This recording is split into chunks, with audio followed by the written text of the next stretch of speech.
અયોધ્યામાં પ્રભુ શ્રી રામ બિરાજમાન થઈ ગયા ત્યારે દેશભરમાંથી લાખો ભક્તો દર્શનાર્થે ઉમટી રહ્યા છે।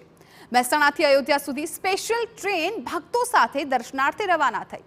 ધારાસભ્ય અને નેતાઓ દ્વારા લીલી ઝંડી આપી ટ્રેન રવાના કરાઈ। મહેસાણા જિલ્લાના વિધાનસભા બેઠક વિસ્તારના લોકો દર્શનાર્થે ગયા। મહેસાણા લોકસભા વિસ્તાર અને 7 વિધાનસભા વિસ્તારના 1350 કરતા વધુ રામ ભક્તો આ ટ્રેન મારફતે અયોધ્યા દર્શન માટે ગયા। ગુજરાતમાં આ પ્રથમ ટ્રેન હતી કે જે મહેસાણાથી અયોધ્યા જવા નીકળી હતી। આગામી દિવસોમાં બીજી ટ્રેનો પણ અયોધ્યા જવા રવાના થશે। મહેસાણા જિલ્લાથી આજે અયોધ્યા ટ્રેન જવાની તેમાં લગભગ 144 જેટલા લોકો આજે અંદર જઈને ભગવાન શ્રી રામના દર્શન કરશે।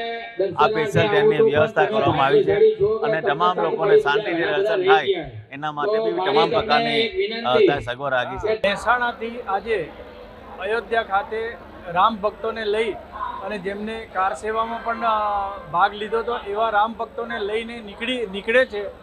ગુજરાતમાંથી 26 ટ્રેનો જવાની છે, આસ્થા એક્સપ્રેસ। એમાંથી સૌથી પ્રથમ ટ્રેન આજે મહેસાણાથી રવાના થઈ રહી છે।